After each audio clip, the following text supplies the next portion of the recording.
Berenson, who's authored this wonderful book, Woman Suffrage, Massachusetts and the Woman Suffrage Movement. And I just finished reading it, and I'll tell you, I got done with it. I don't often get emotional at the end of books, but this really, I said, oh my goodness, what these women did and their perseverance and what they went through, and how Massachusetts women were very, very much a large part of the beginning of that movement. It was something I didn't know about, so it was very interesting.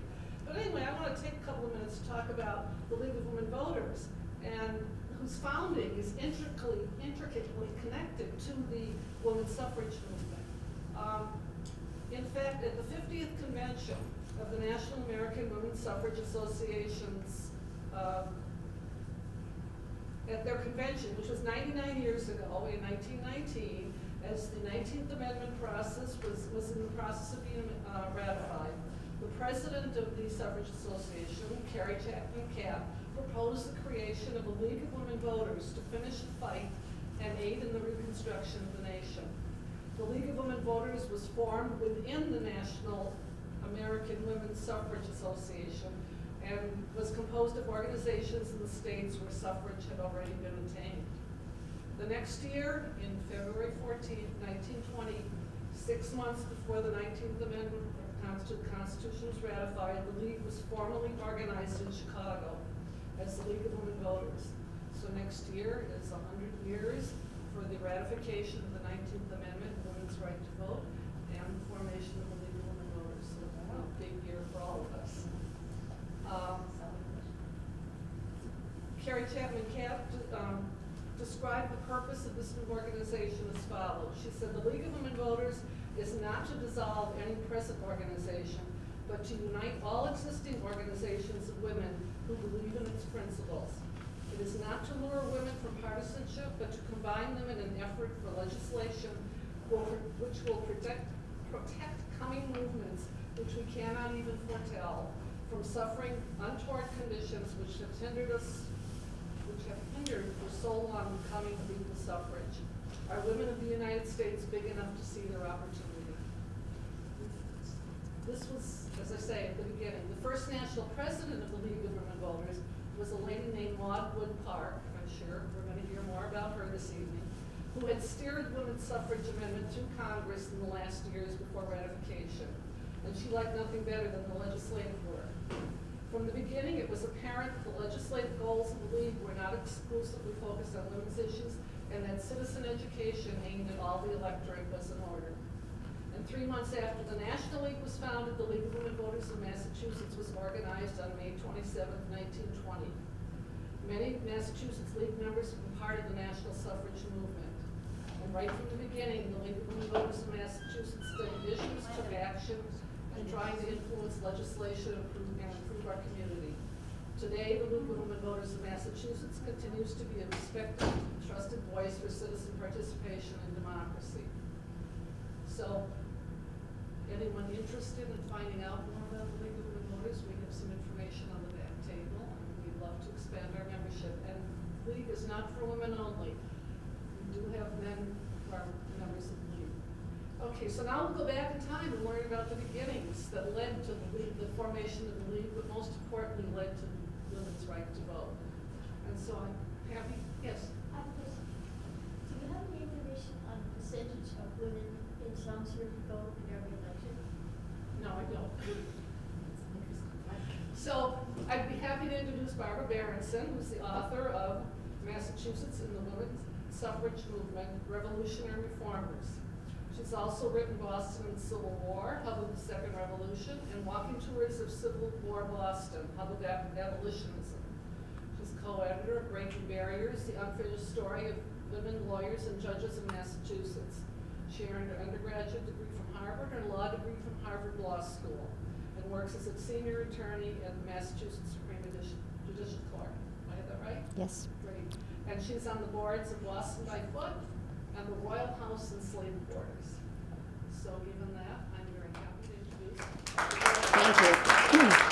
Thank you. Thank you for that kind introduction. It's lovely to be here in Chelmsford. Thank you so much to the League of Women Voters and to the Chelmsford Library for sponsoring this and making it possible. At the end, there'll be time for not only questions and answers, but also comments. And one of the things I have found at many of my talks is that there's at least one person, and sometimes more, in the audience who have fascinating family stories to tell about grandmothers or great-grandmothers or sometimes mothers or great-aunts or whatever, who were involved either in the suffrage movement or cast a vote in the 1920s or in some other way were involved early on as women became politically active. So we'd also love to hear that at the end. So I'm going to begin by explaining to you why I wrote this book. I was always interested in the story of women's suffrage, and particularly about some of the forgotten Massachusetts women like Lucy Stone, who's not really forgotten, but never has had the prominence that she deserves. And several years ago, I was in Washington, D.C., and in the United States Capitol, where I hadn't been for some years. And I was looking at the different statues, and one of the statues that some of you may have seen in Washington, of course, is this one to the suffrage movement. And it depicts three very important women, Elizabeth Cady Stanton, Susan B. Anthony, and Lucretia Mott. And they are, of course, important, but so much more is missing.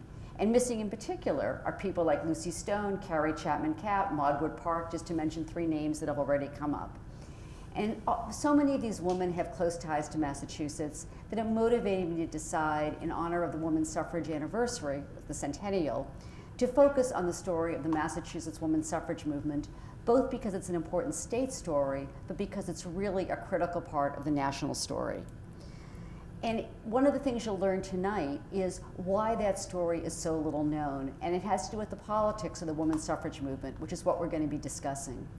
Now, obviously, in about 1 hour, I can't go through everything in my book, nor everything in the movement, but what I'm going to try to do tonight is give you some highlights, and we'll sort of connect the dots, and then during Q&A, we can talk about other aspects of it. The first question, of course, is where to start. Now, it's easy to say, well, start at the beginning. But when it comes to history, what is the beginning? And I'm sure that many of you have either read yourselves or your children or grandchildren have read in books, whether textbooks or other books, a statement that goes something like, the women's rights movement began in 1848 in Seneca Falls, New York, when Elizabeth Cady Stanton and Lucretia Mott called together the first ever convention to discuss women's rights. Does that sound familiar to some of you, many of you? I see lots of people nodding. Well, of course, that begs a very important question. What had gone on that led them to think in 1848 that the time was ripe to call together such a convention? They didn't just wake up one morning and decide to do so. Something must have happened. And the answer to what had happened really is based here in Massachusetts. And that's because the women's rights movement emerges from within the abolitionist movement, which of course was centered here in Massachusetts. I should just tell you that for the years before the Civil War, generally people talk about the women's rights movement, and then after the Civil War, when the focus is more on the vote, the women's suffrage movement. So I'll likely use that terminology tonight. And the reason for Massachusetts is that William Lloyd Garrison, a name that's probably familiar to many of you, was one of the very leading abolitionists in the decades leading up to the Civil War. He was a Massachusetts man who was born in Newburyport, and in 1831 he moved to Boston, and he established a newspaper there called the Liberator newspaper. And the newspaper was dedicated to the total eradication of slavery from this country, which in 1831 was a hugely controversial subject, even in the North. And Garrison was a true radical because he invited blacks as well as whites and women as well as men to join him in this young abolitionist movement. Now, women in the 1830s were not supposed to be paying attention to political things. They were supposed to be confined to what was known as the domestic sphere, the sphere of the home, raising children, taking care of the home. And even within the home, of course, they were not the heads of the family. That very much was a male role. So men were in charge of the family, in charge of the worlds of commerce and business, and also, of course, only men were enfranchised to vote. So Garrison was determined to foment a total rebellion, but his singular focus, of course, was on the end of slavery. And a number of local women quickly joined with William Lloyd Garrison in the abolitionist struggle. And they helped to form abolitionist societies in towns all across Massachusetts and other northern states such as Pennsylvania and Ohio and others. But a real turning point comes in 1837 because of these two sisters, Angelina and Sarah Grimke. And they grew up in Charleston, South Carolina, in this home. They were the daughters of a very wealthy slave-owning family. They had slaves taking care of them at their home in Charleston, and there were also many slaves working on family plantations. But Angelina and Sarah Grimke, through a long series of events that we can talk about more later, but the important thing is they ended up moving to Philadelphia and becoming active in the anti-slavery cause. They thought that slavery was a horrible, immoral thing, and they joined the small female anti-slavery society led by Lucretia Mott in Philadelphia. In 1835, Angelina wrote a letter to William Lloyd Garrison praising the work he was doing and complimenting his newspaper, The Liberator. And Garrison invited the Grimke sisters to be trained as anti-slavery lecturers. He thought it would be wonderful if other people could hear the stories told by these two women, these two white privileged women growing up in the South who had witnessed the evils and horrors of slavery. Now, even Garrison, radical though he was, anticipated that Angelina and Sarah would address only audiences of women. Even he couldn't really conceive at that point in the mid-1830s that they might address audiences like this, comprised of men and women. In fact, that was so risque that they were known then as promiscuous audiences. So Angelina and Sarah were trained to speak, and in the summer of 1837, they were asked to go on a summer-long lecture tour throughout Massachusetts, talking to towns all across the state, to female anti-slavery societies. But what happened was, words of their eloquence spread, and their talks began to attract men as well as women. Now, some people came because they were supportive, some came because they were curious, some came to poke fun at them, some came just for something to do. Lectures in that era were a popular form of entertainment. But whatever the reasons, lots of people began to come, including men. And the fact that two women were doing something that's so departed from the domestic sphere angered many more conservative people, and in particular, the then very influential Congregational Ministers of Massachusetts. And they wrote a letter, the Congregational Ministers, that they asked each minister to read from the pulpit one Sunday that summer. And the letter said in part that when a woman assumes the place and tone of a man as a public reformer, her character becomes unnatural, and the way is opened for degeneracy and ruin. And on the theory that sometimes a picture really is worth 1,000 words, I thought I would illustrate what degeneracy and ruin might have looked like and what they might have imagined, and I see you get it, which is, of course, a woman dressed in going out clothes, getting into a coach driven by a woman. Her husband is stuck at home sewing and tending the baby, and a male servant has been demoted to doing laundry over in the corner. Well, the Congregational Ministers, of course, expected the Grimke sisters to sit down and be quiet. I know everybody here knows what happens next, of course. They did no such thing. They continued to stand behind the podium, but they also picked up their pens.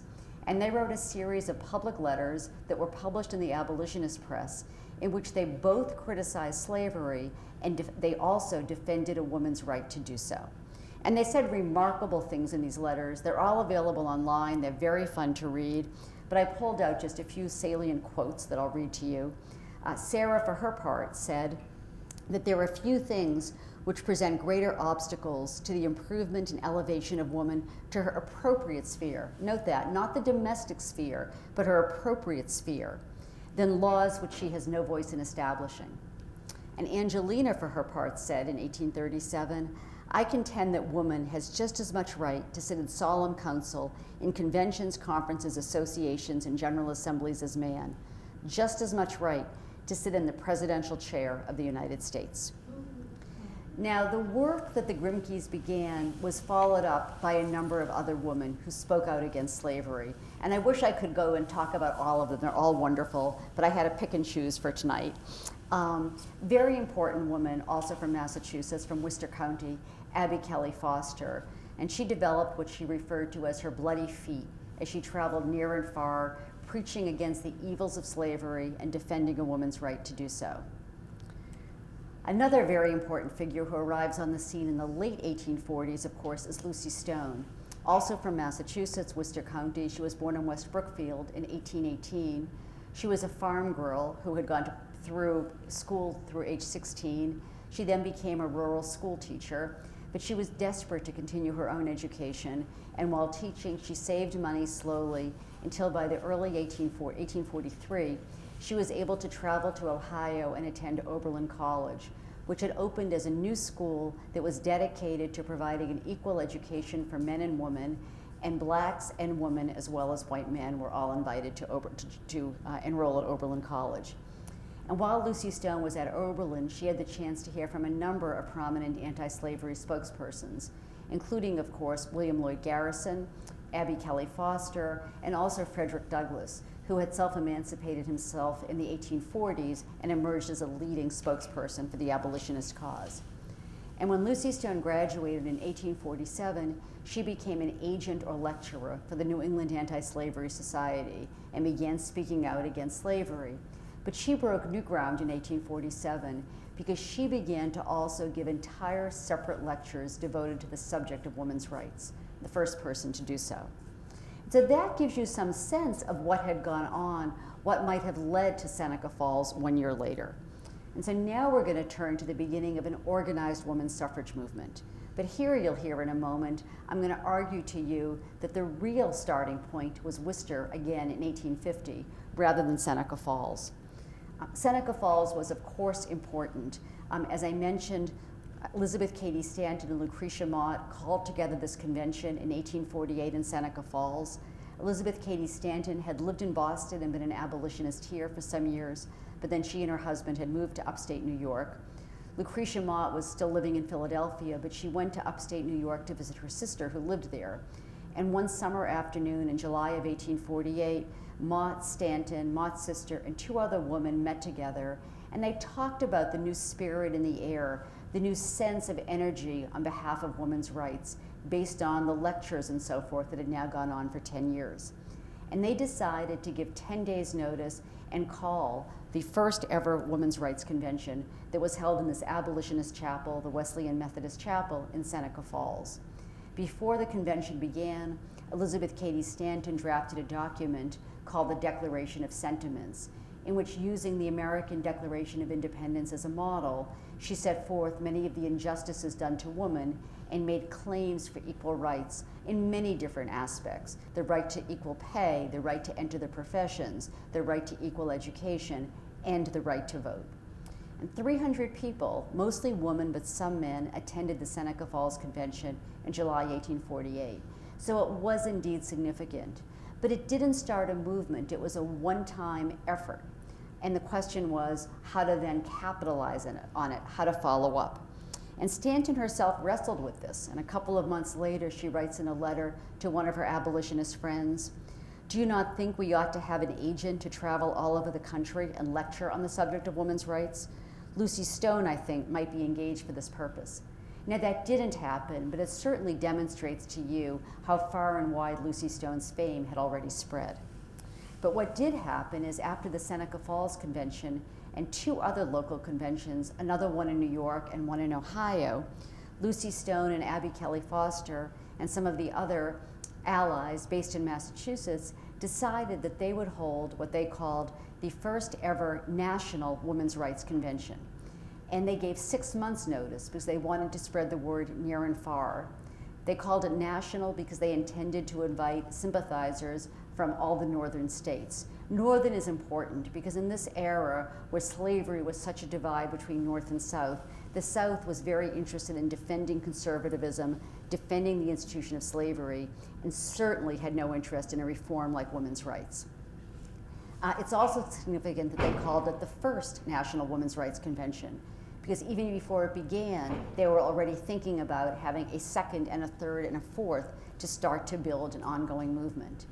And as for Worcester, Worcester was, of course, as I mentioned, the home county of both Abby Kelly Foster and Lucy Stone, but it was also in its own right an important, thriving manufacturing city, and it was very conveniently located in terms of transportation, both east-west and north-south. So they held it in Worcester. And in October of 1850, over 1,000 women, but also some men from 11 northern states came to Worcester, where they spent 2 days hearing talks, breaking out into committees, talking about the incredible daunting amount of work that needed to be done, and gathering together energy and momentum. Now, it's important to remember that at this early stage of the women's rights movement, although this would continue to a large extent, It was largely a movement of white, literate, native-born Protestant women. But there always were some exceptions, even from the very beginning. And one of the most notable ones in Worcester was the self-emancipated slave Sojourner Truth, who had been enslaved in New York, and she appeared at Worcester. She did not deliver her famous Ain't I a Woman speech there, that came the next year, but she was there at the Worcester Convention. And at the end of the convention, they did indeed plan for the following convention, the second National Women's Rights Convention, to take place the next year, and it did. And during the decade of the 1850s, you can see from this list, there were conventions held nearly every single year. The only year missing is 1857, when there was both an economic depression in the country, and also Lucy Stone, who had married in 1855, had her one and only child, a daughter. Susan B. Anthony appears on the scene in 1852 when she attends the convention in Syracuse and then dedicates herself to the women's rights movement. And she and Lucy Stone become best friends during the 1850s as they travel around lecturing. Elizabeth Cady Stanton is really the third in the upper ranks of leadership, but Stanton was busy raising 7 children in upstate New York, and so she really communicated largely by letter. So, of course, you all know something about American history. So one of the things that's challenging about studying and explaining the women's suffrage movement is that you always have to think about what else is going on in the country. And of course, the 1850s is also the decade that brought the country close to civil war over slavery. So civil war begins soon after Abraham Lincoln is elected president in November 1860, and war, of course, starts in April 1861. So what happened to this young women's rights movement during the Civil War? The answer is that the leaders put it on hold, they suspended it, so that they could devote all their energy to the war effort. But many things happened that affected women greatly during the war. The first is that women's roles expanded during the Civil War, as always has happened in this country during wartime. So women became nurses, for example. They managed their homes as well as businesses and farms and stores and so forth, while their husbands, fathers, brothers, sons were away fighting. They also organized what were called sanitary societies, which were groups of women who either knitted or sewed supplies or gathered supplies that were distributed to men in the field and also ill and injured soldiers at hospitals. And they built many organizational skills. Also, the camaraderie they developed, the enjoyment of coming together for a common purpose, was really the precursor of women's clubs, which would become very important in the years after the Civil War. As for the leaders like Stone, Anthony, and Stanton during the war, they supported the effort of the abolitionists to pressure Abraham Lincoln first to issue an Emancipation Proclamation, and then they supported efforts for a 13th Amendment, an amendment that would end slavery from the country. And that did happen soon after the war ended. The 13th Amendment is adopted and ratified by the end of 1865. So what's next for the movement? Well, during the war, the sense of the importance of the ballot had really crystallized. And a very important person in that regard was Frederick Douglass, because he had eloquently argued for the fact that the only way that, assuming slavery is permanently eradicated, that black people could be protected in this country is if they had the right to the ballot. Because the right to the ballot allows you to then claim and protect and preserve other rights. So the ballot began to be a focus as the Civil War was drawing to a close. And there was a big discussion over the ballot for whom. Because the leading women's rights activists like Stone, Anthony, and Stanton and their allies believed that the time was ripe for what they called universal suffrage, suffrage for all adults, black and white, women and men. But the abolitionists decided that the time was really, that the only focus that they were going to give right after the war was the right to vote for black men. And there were a number of reasons for that. So there were a number of reasons for that over the 15th Amendment. The leading reasons were that the abolitionists, who still briefly controlled Congress for a little while after the Civil War ended, were confident of how black men were going to vote. They knew that they were going to support Abraham Lincoln's party, the Republican Party, the Abolitionist Party, and that would benefit them politically. They were far less confident about how women would vote. They knew it was likely that women might vote rather than as a bloc in a way that would reflect their diverse affiliations across the population based on region of where they lived, ethnic background, economic class, and so forth. Another thing was there was always in the eyes of many, this association between bullets and ballots. The idea that if you were brave enough to take a bullet, that should move you to the front of the line when it came to giving out the ballot. And once black men had been allowed to enlist and fight in the Union Army, they had done so in great numbers and fought with great bravery. And so that was deemed in the eyes of many to give them some preeminence. Plus, of course, there were many abolitionists who might not support women's rights. And then there were some who supported women's rights, but who thought that putting 2 radical agenda items before the nation at one time was at least one too many. So they decided that they were going to support a 15th Amendment which would enfranchise black men but leave women out. And that led to a schism between the former Friends. All of them, Stone, Stanton, Anthony, and their allies, were very disappointed that women were not going to be enfranchised by the 15th Amendment, but they reacted differently. Lucy Stone said, for her part, that as disappointed as she was going to support the 15th Amendment. And in her words, I will be thankful in my soul if anybody can get out of the terrible pit of disenfranchisement. So she pledged to support the 15th Amendment and then continue working hard for universal suffrage.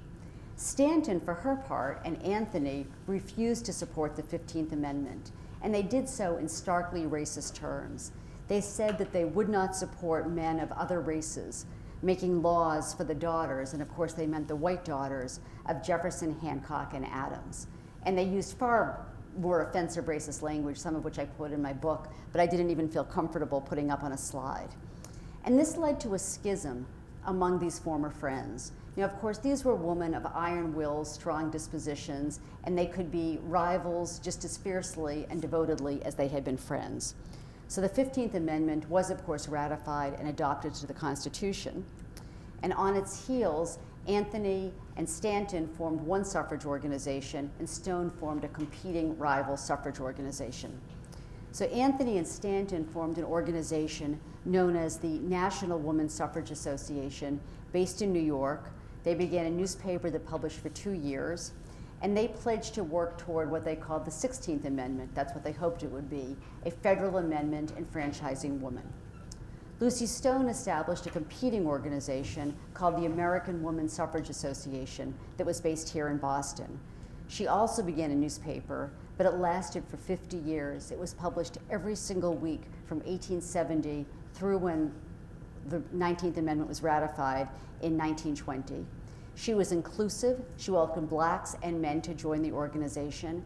And she had a strategy that she developed that turned out to be the winning strategy. She said, of course I want a federal amendment. You all know I want a federal amendment. How are we going to get one? We can't just go to Congress and say, please give it to us. That's not going to work. We have to have our eye on the long game. And what we have to do is we have to persuade enough people in enough states to amend their state constitutions to enfranchise women, that we have a critical mass of senators and congressmen who are beholden to women voters from those states. And once we have a critical mass, then we can move toward a federal amendment.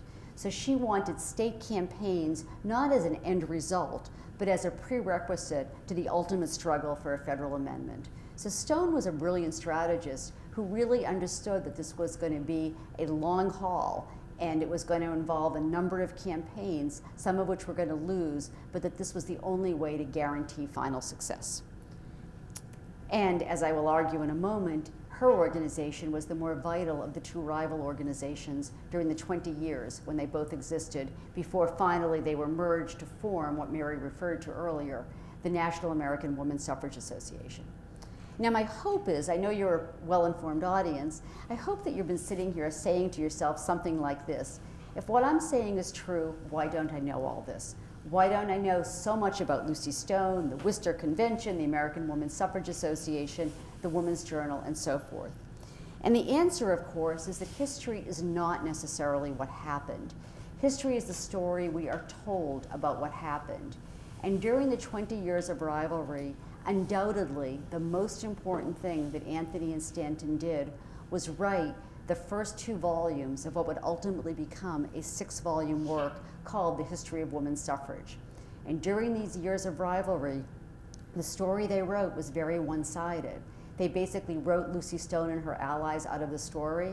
They minimized the Worcester Convention. Neither of them had been present. They elevated the Seneca Falls Convention to the birth story of the movement. After all, Elizabeth Cady Stanton was an organizer of it, and it took place in upstate New York, which is also where Susan B. Anthony was from. And later on, when women historians and other historians began to look back and write about the women's suffrage movement, the first sources they went to were these 6 volumes, History of Women's Suffrage. And the first 2 volumes told this one-sided, biased account. Lucy Stone was well aware, and as these volumes were published, she wrote scathing critical articles of them in the Women's Journal, accusing them of being biased, saying that your wing is not suitable to write the history of the movement, and so forth. But what she didn't do, unfortunately, was write her own competing narrative of the movement. She really was too busy working, and she said that. So what was she doing? So the American Women's Suffrage Association, first of all, was based in Boston, right on Park Street, just steps from the State House.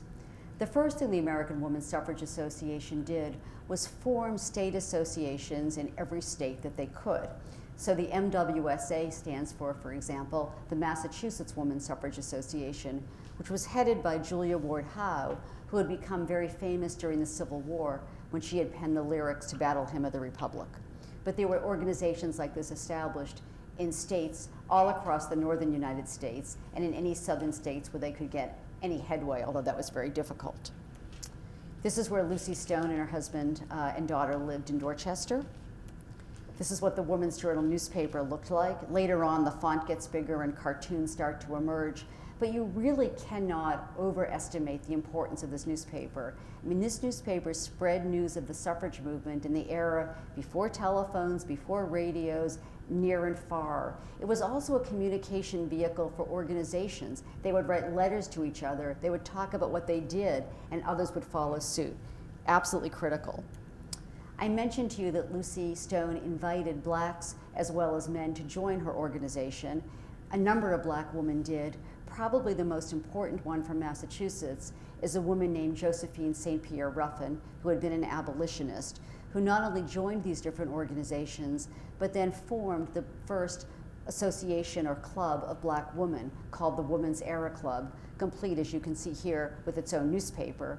And she actually called together in 1895 the first ever gathering of black women's clubs from across the country, which is the precursor to the National Association of Colored Women and other associations. Another thing the American Women's Suffrage Association did was organize state campaigns, consistent with Lucy Stone's plan that you had to first amend state constitutions. And it was an excellent strategy because, among other things, one of the things that happened is that even though the suffrage movement had been born in the abolitionist stronghold of the Northeast, it actually found, the suffrage movement itself actually found in this country the friendliest soil in the far West. And the first 4 states to enfranchise women in their state constitutions were Wyoming, Colorado, Utah, and Idaho. And the reasons are complicated, but in general, the dominant factor is that all of these were pioneer societies. They didn't have conservative institutions like universities and banks. They didn't have a Brahmin industrialist ruling class. They were pioneer societies. They wanted to encourage women to come, and they had great respect for women who had come across on wagon trains, working hard, side by side with the men. So the first states to enfranchise women, and you'll see this even more starkly later on, were in the western part of the country. How about Massachusetts, which of course Lucy Stone had very much hoped would serve as the poster child for how a northeastern state can enfranchise women? Well, that didn't happen, and the reason it didn't happen again relates to going back into American history. Just like we had to talk about the abolitionist era and the Civil War, now you have to think about the Gilded Age, the conservative era of big fortunes and great industrialization and lots of immigration in the years after the Civil War. And what happened during the Gilded Age, as far as it relates to our story in brief, is that the Republican Party ceased being the abolitionist party, ceased being the reformist party, and became the power of conservatism and big business. And they were not interested in women's rights for 2 reasons. One is they wanted to preserve the status quo, as conservatives generally do, but also they worried that women might be inherently sympathetic to the plight of workers, to all these people who were working so hard in factories. And they did not want women to be enfranchised in case, in fact, they turned out to have those sympathies. As for the Democrats were the party of the working man and also the party that was welcoming to immigrants. And this was, of course, a time of tons of immigration, Irish, Italians, Jews from Eastern Europe, Russians, Germans, and many, many others. But many of these people who were from the immigrant populations were patriarchal, traditional, conservative in terms of their home life, and they certainly were not enamored of women's rights. Plus, they associated the women's rights movement, the suffrage movement, with the Republican Party because that had been its initial affinity in the years before the Civil War. So the Democrats at that point in Massachusetts were not interested in women's rights either. Also after the Civil War, there was a continuing belief in separate spheres. And so cartoons like this, which of course is similar, but a little more modern comparatively to the one you saw sooner. The notion that if women could vote, it's not simply that they would be leaving home for 30 minutes a year to go cast a ballot. It's the fear in the eyes of many men that it would turn life at home upside down, that everything would be topsy-turvy, that men would lose their dominant role both in the House and outside of the House.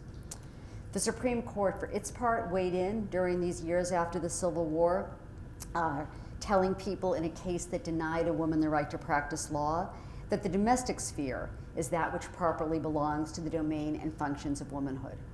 So now what? What were Lucy Stone and the other allies in states like Massachusetts going to do? Well, they came up with yet another new strategy. They said, okay, we'll try for partial suffrage. If we can just get our foot in the door a little bit, then people will see that all we do is bring good by voting in some limited way, and hopefully that will convince men that they should amend state constitutions and let us vote. And the first way in which women were enfranchised in Massachusetts was actually school committee, which makes perfect sense because, of course, that was very consistent with the woman's traditional role of raising and educating children. So the hope was once women had the vote for school committee, that they would be able to persuade the legislature of Massachusetts and other states to give them the right to vote for city and town elections. And they made a similar argument to the argument that had worked with school committee, the notion that it was consistent with a woman's usual traditional functions. So who better than woman, for instance, to clean up messes? Who better than woman to clean up and make sure that we have in cities and towns clean water, safe food, playgrounds, safe streets, and so forth? This campaign proved so successful that as the 1890s got underway, it looked very likely that the Massachusetts legislature was going to, in fact, enfranchise women to vote in city and town elections. And that alarmed some of the conservatives who also were very wealthy. And they organized with their wives an organization of anti-suffragists called Remonstrants. They published a newspaper. Massachusetts would soon have the largest and strongest anti-suffrage organization of any state in the country. And ultimately, what the antis persuaded the Massachusetts legislature to do was let the voters of Massachusetts vote in a non-binding referendum on whether or not the vote should be extended to women for purposes of voting in city and town elections. All men who were registered to vote could vote, and all women who were registered to vote in school committee elections were allowed to vote. Well, I'm sure it won't surprise you to know that 96% of the women who voted in this referendum voted to extend the franchise for women, 96% of women. But the vast majority of men, over 2 to 1, really closer to 3 to 1, voted no. And they said that the franchise should not be extended to women.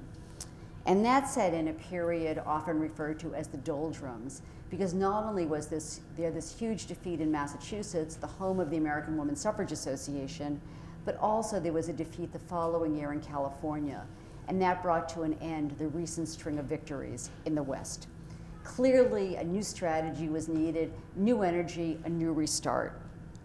Well, fortunately, a few years before this, the two organizations, the National Woman Suffrage Association and the American Woman Suffrage Association, had reconciled. And that was really pushed forward by Lucy Stone's now young adult daughter, Alice Stone Blackwell, and other members of the second generation, who convinced their mothers and elders that younger women simply didn't understand why there were two competing suffrage organizations when there was so much work to be done and it was such a long struggle. And so in 1890, the National American Woman Suffrage Association was founded. Lucy Stone, however, would never play really a leading role in it. She died of cancer just a few years later. Stanton, who never really cared for organizational work, went off to England to live with her daughter who was there, and it was Anthony who took the helm and led the National American Woman Suffrage Association for the next 10 years until she retired in 1900. That also brings us up to a new century. Again, a new era in American history, this time an era that's helpful for women's suffrage. The Gilded Age was not helpful, but the Progressive Era would choose to be helpful, because the era known as the Progressive Era that begins in roughly 1895 or so is an era, a reformist era. It was also an era of a lot of change in society. We had the bicycle, which led to clothing changes among women, but also subways, electric lights. It was an era of change, new inventions, department stores, the telephone, many, many things that benefited women in all sorts of ways. Many more women were attending college, and far more women were attending high school. It was also an era when many people in this country felt that it was important, essential even, to address some of the problems and challenges that had resulted during the Gilded Age. The challenges of overcrowded cities, of great poverty, of unsafe factories, of child labor, of government corruption, and so forth. It was, however, also an era of racism, nativism, xenophobia. So all was not completely well, but it was nonetheless a reformist era. And at the start of that era, in 1900, Susan B. Anthony, at age 80, steps down from running the National American Woman Suffrage Association, although she lives for another 6 years as the elder stateswoman of the movement. And a wonderful woman who Mary mentioned, named Carrie Chapman Catt, takes the helm. And she is a brilliant organizer. She maintains the state focus of the American Woman Suffrage Association, but she buys into the racism of the National Woman Suffrage Association. That was because many women active in the suffrage movement themselves were racist, but also because this was the Jim Crow era, when blacks had been stripped of all sorts of rights across the South. And Carrie Chapman Catt understood that someday, to get approval of a women's suffrage movement, they were going to have support from at least some southern states, some southern senators, some southern congressmen, and so they were willing to do whatever it took. And whatever it took included not speaking out about race. Carrie Chapman Catt had a number of new allies to join her, a number of new young women, one of whom, again, Mary mentioned earlier, one of my favorite people, Maud Wood Park. Maud Wood Park had attended Radcliffe, graduating in 1898, and while there, she was quite frustrated that a number of women there who were so advantaged, they were having this wonderful education, new job and other opportunities were available to them in society, and yet many of them, she felt, didn't seem to care about the right to vote. And she was determined to change that. And with a friend, she began an organization called the College Equal Suffrage League. And the purpose of it was just what its name said, to bring college students and recent graduates into the suffrage movement. And it proved so successful that Carrie Chapman Catt asked Maud Wood Park if she would organize college equal suffrage leagues all across the country, which she did. Another thing that happened was that other young women recognized that they needed to reach new audiences, that it's fine to have talks such as the one I'm giving tonight, where all of you chose to be here. But really, if I wanted to teach people who knew nothing about the suffrage movement about it, maybe it would have been better if I had gone to a town green or a town common and just started talking to the air in the hopes that some people might come by and listen and learn.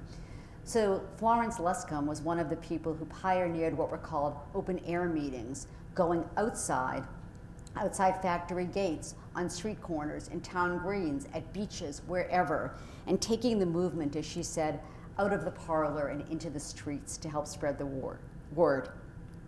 And the result of the activity of Maud Wood Park, Florence Luscombe, and their friends and allies led to a real change in public perception of the movement.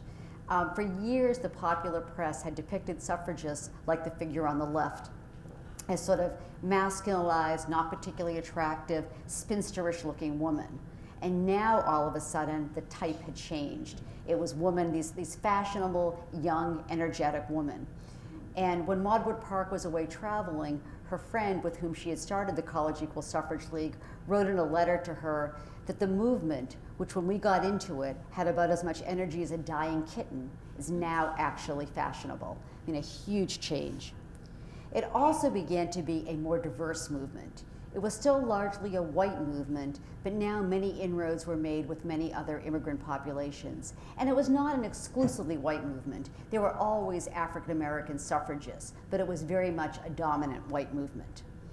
A lot of alliances were now developed with the Irish American community. Chief among them, Mary Kenny O'Sullivan of Massachusetts, who had founded the Women's Trade Union League, an organization dedicated to unionizing women who were working in places like factories. And she convinced these women that they should support their right to vote, that that was a critical thing in helping to protect their wages, improve working conditions, and so forth. Mary Kenny O'Sullivan also made alliances with organizations of male unions, organizations like the American Federation of Labor. And that was very important because men, union workers, began to support the women's suffrage movement, which would be critical. Margaret Foley was another Irish Catholic from Massachusetts, and she pioneered even more daring tactics. Her attitude was anything that will get us coverage in the newspapers is what we need to do. And that included such things as going up, as you can see here, in a hot air balloon, holding a pennant that said "Votes for Women" on it. Jenny Leutman Barron was probably the most active local Jewish suffragist. She had founded an Equal Suffrage League while at Boston University, and she was very, very active, speaking out at open-air meetings on every street corner all across the city. And as a result of these new people, new energy, new tactics, there was a whole run of new victories. And you can see this list here that many states enfranchised women in the years between 1910 and 1914. But of course, they were all in the West. And this is what the country map looked like. The yellow states had enfranchised women as we entered 1915. And the question was now, can we spread this movement east? And in 1915, the four most populous northeastern states, Massachusetts, New York, New Jersey, and Pennsylvania, all considered amendments to their state constitutions to enfranchise women. And each of the states ran a very active campaign, similar in each state. I'll just show you some pictures from Massachusetts. Cars were now on the scene, so you had suffragists tootling all over the state, giving talks, stopping wherever they could, reaching audiences.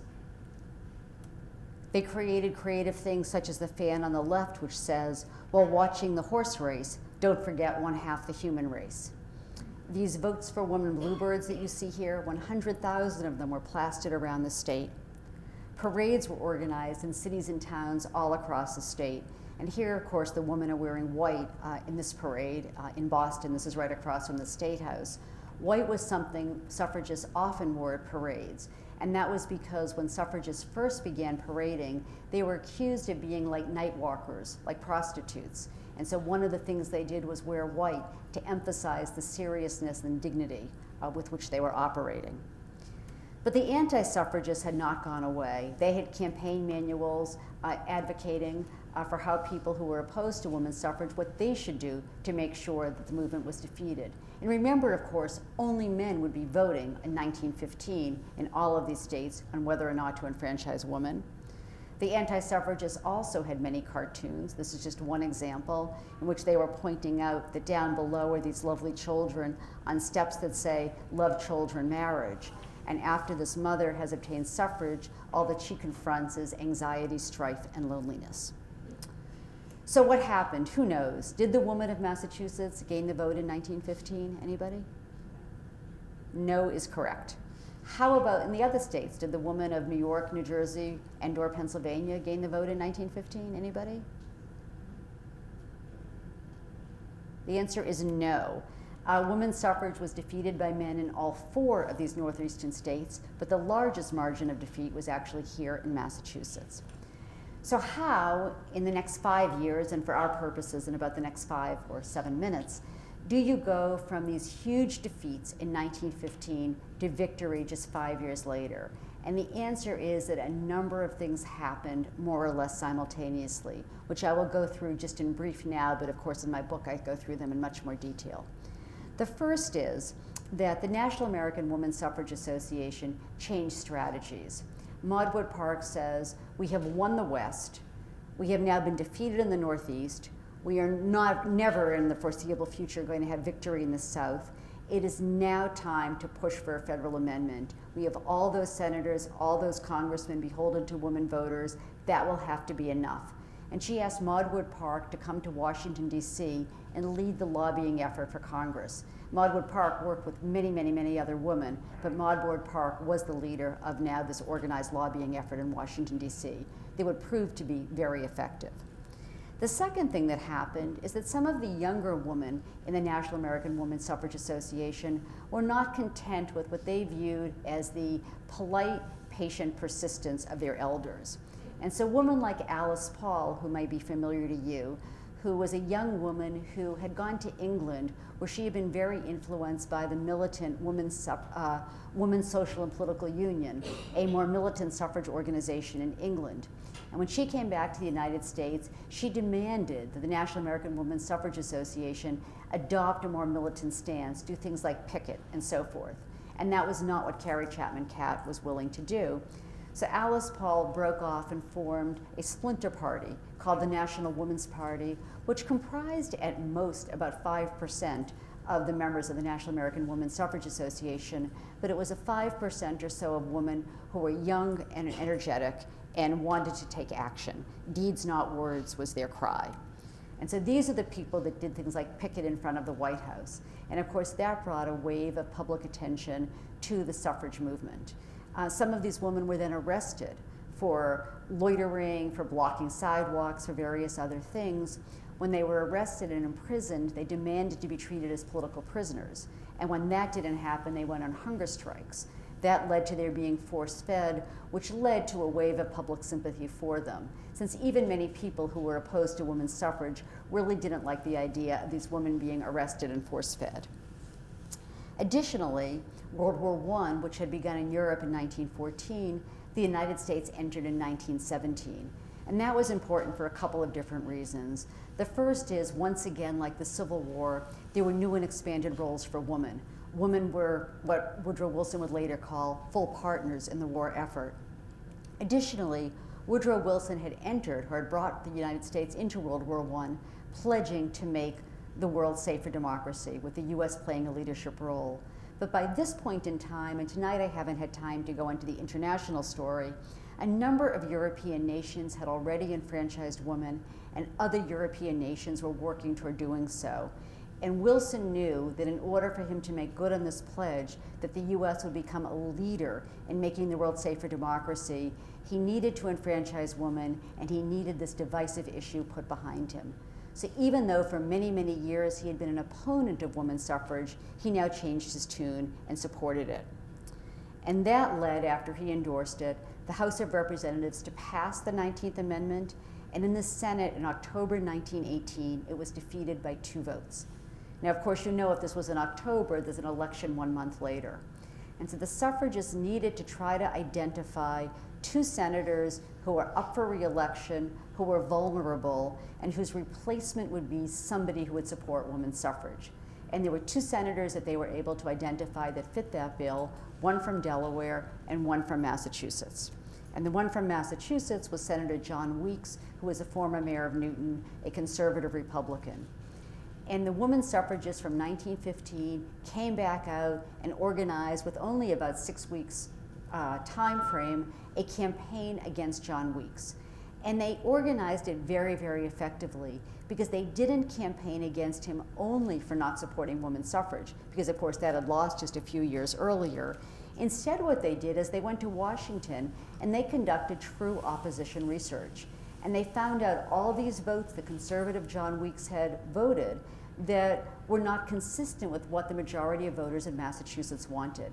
And they ran ads like this, pointing out all the against votes that John Weeks had cast, of which the vote against the women's suffrage amendment was only one thing.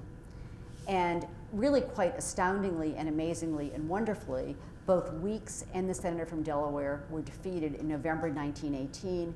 That then paved the way for the Senate to finally approve the 19th Amendment and for it to be sent out to the states for ratification, which occurred over the process of the next year and a half, culminating in August 1920, when Tennessee became the 36th state. 36 were required, 3/4 of the then 48 states, to to ratify the 19th Amendment. And with that, finally, the women of the United States had the right to vote. And in November 1920, the women of this nation were able to vote for the first time. I want to end with a couple of points before we open this up to questions and comments. The first is, but Mary happily already told you all of this tonight, which is what happened to the National American Woman Suffrage Association after the 19th Amendment. And I often ask audiences, did it just disappear into the archives? And the answer, of course, as you all know, is that it didn't. It became the... Exactly. And here is a picture of the first national board of the League of Women Voters, with Carrie Chapman Catt as the honorary president and Maud Wood Park as the first national president. So yes, in 2020, we will be celebrating the centennial of the 19th Amendment and also the 100th birthday of the superb organization, the League of Women Voters. The other thing, of course, is this is American history after all, and so nothing is ever easy, nothing is ever smooth, and there are no fully happy endings. So yes, there was a huge victory. Women were enfranchised. Women had, after 1920, the most important tool in the democratic toolbox. But of course, it was an imperfect victory, because black women were immediately disenfranchised in the South. The same Jim Crow laws that had stripped black men of their right to vote in the South now were used to strip black women of their right to vote. And it wouldn't be until the mid-1960s, after the Voting Rights Act, that black women and men in the South had the ability to vote. Courts also read the 19th Amendment narrowly, so narrowly that, for example, women said, look, if we can vote, we ought to at least be able to sit on juries. I mean, that's such another basic civic obligation. But the courts generally said no. And in fact, in Massachusetts, it wasn't until 1950 that women were able to sit on juries. And then, of course, all sorts of other inequalities remained, many of which have been addressed happily over the last century, but some of which still exist as we sit here together in 2019. But nonetheless, as I mentioned, despite the fact that it was an imperfect victory, it was still a great victory, and one that we should all, I think, be very proud of and grateful to these incredible suffragists who worked and worked and persisted and never gave up. I mean, it was a struggle of 3 generations of women, stretching from the 1830s all the way through 1920. So I'm going to stop there for now. Besides taking questions about anything to do with the story, whether I mentioned it or not, or the present, if you'd like to talk about that. As I mentioned at the beginning, I would also love to hear any of your own stories, and it sounds like some of you might have stories to share. So I'd love to hear from you. Yes? So you mentioned in the book that Harvard was a very strong anti-suffrage institution. What was going on at Radcliffe? Did they actually have a strong suffrage movement, or were they relatively quiet? I mean, Harvard and Radcliffe were really pretty much hand in hand in that era. So at the same time as Harvard had an anti-suffrage president, Radcliffe had an anti-suffrage dean. There were women at Radcliffe who supported suffrage, like Maud Wood Park. There were men at Harvard who supported suffrage. There was a Harvard Men's Equal Suffrage League. But many of the men who went to Harvard and many of the young women who went to Radcliffe were children of privilege. And so they had grown up in families that really were dedicated to preserving the status quo. So that was what Maud Wood Park was reacting against, this sense of privilege, apathy, entitlement. One of my favorite quotes that I use in my book is Maud Wood Park said, "It's as if everybody who's had a good, hot, filling breakfast says, well, I don't need to worry about food for anybody else. I have all the food I can eat." And so she felt that many of her peers, many of her classmates said, I have everything I need. I don't need to worry about others. And that her job was to open up their eyes and make them, whoops. Maybe we should shut it off? Sure. And make them feel responsible for others, to make them feel some commitment to the broader plight of women. That's a great question. Other questions, comments? Yes? Oh, the Grimke sisters, yes, because I know I didn't have a chance to go back to them. So they're fascinating. So the first answer is they largely, but not entirely, the question was about the Grimke sisters and what happens to them. They largely, but not entirely, drop out of the public picture after 1837. Not completely, they periodically speak out, and after the Civil War, they emerge and they return, they actually live in Massachusetts, and are buried in Mount Hope Cemetery, and are quite active up here after the Civil War. But in 1838, Angelina marries a fellow abolitionist and moves to New Jersey.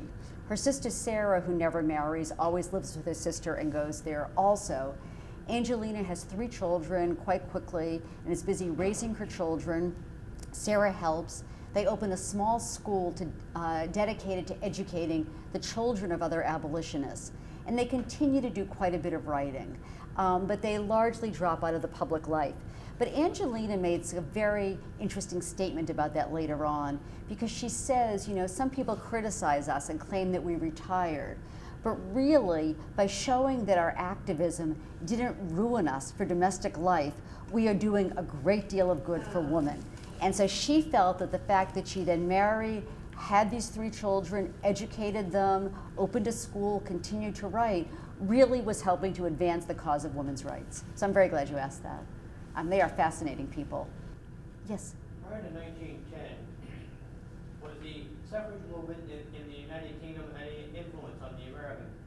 Yes. So one of the things I talk about in my book, but really did not have time to go into tonight, as I mentioned, because you have to pick and choose, was the international movement. And there was an active suffrage movement in England starting in the 19th century, the end of the 19th century. And there was a lot of cross-communication and cross-fertilization back and forth across the Atlantic. So many of the strategies and tactics and philosophies and arguments from this country influenced the British and vice versa. And one of the ways the British movement influenced the United States movement most in 2 ways. The first was early on, some of the ideas for these open air meetings, for getting outside and reaching the people, really was an English idea at some level. So that was an import. And then the other thing was the more militant wing of it, the Pankhurst wing, the Women's Social and Political Union, so particularly influenced Alice Paul and her followers. And I think it's fair to say that it's unlikely that the National Women's Party would have ever come to exist had it not been for these women modeling themselves after the British movement. So it was very important, and there were a lot of communications and quite a bit of travel back and forth also. I mean, Emmeline Pankhurst actually came to Boston and spoke here in 1909, for instance. Anything else? Yes? Am I wrong in remembering it? It seemed to me early in your book, a lot of these women were Quakers or associated with the Quaker movement. Is that related to their abolitionist bent, or That's how does that work into it? That's a great question. Yes, that is. I mean, there's so many things I talk about in the book that I had to streamline, I had to leave out for tonight. So yes, early on there are a disproportionate number of Quakers involved in the abolitionist movement. And the reason is that the Quaker religion, as a religion, believed that it was immoral to hold another person in bondage. So some of the earliest abolitionists were Quakers.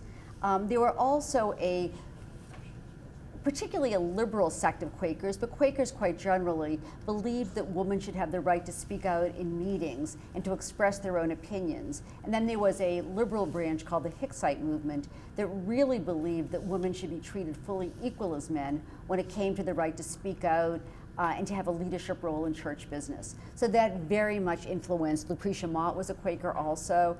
And the other women, except for Elizabeth Cady Stanton, who were not, who organized the Seneca Falls Convention, were actually all Quakers. The Massachusetts women were a mixture. Abby Kelly Foster was a Quaker, Lucy Stone was not, but there was a disproportionate number of Quaker women involved early on. Yes? The thing that surprised me the most was how the West accepted this more than the Northeast, especially based in today's world. Yes, I mean, I think that we'll save today's world for a moment, but even going back then, I mean, certainly it surprised almost everybody. I mean, it certainly surprised Lucy Stone and Elizabeth Cady Stanton and Susan B. Anthony and all of their allies. But Lucy Stone also felt very pleased and proud that she had wanted this state-by-state strategy and organizing everywhere. But I think when you look back at it, you realize the conservatism of some of the institutions, like leading universities, banks, industrialists, and so forth in the Northeast, they had a real interest in preserving the status quo. In the West, these new settler states, there was no status quo to preserve, and they were interested in inviting women. They wanted women to come. I mean, they needed to increase their population. They wanted statehood. They also weren't necessarily even amending state constitutions. In some cases, they were writing brand new state constitutions. So actually, when you think about it like that, it really does make sense. As far as the transformation to where we are today, obviously, just like we looked at so many different eras of history in my talk tonight, abolitionism, the Civil War, the Gilded Age, the Progressive Era, we now have another 100 years since. And so, of course, the composition of this country has changed in so many ways, so that we have, a clump of red states that correspond, not completely, but to a remarkable extent, really, to some of these states that were the first ones to enfranchise women. And that really is nothing more than an illustration of just how many changes have taken place over the last century. I mean, history is a living, changing creature. Yes? I read in one of the suffragist books that I read that the first group of suffragists were basically communist and fascists. The first group, you mean in what, in the 1830s? No, I think it was in the early 1900s. All right, I think what you probably read were some writings of some of the anti-suffragists who did indeed, the anti-suffragists would use whatever strategy they could to try to persuade people that they should not extend the franchise to women. So early on, it was all about the dangers of what would happen to the home, those cartoons about men having to take care of babies and so forth. By the time you get to the 1910s, 1915 and so forth, when half the country has enfranchised women, and they are desperate to stop it, they would use whatever argument they could. And so one of the arguments that they made, and there are ads and things to this, leaflets to this effect, is that any woman who's a suffragist is a communist, a socialist, a radical, a believer in the pill, because of course it was also the beginning of the birth control movement. So they tried to paint suffragists as equivalent to radicals.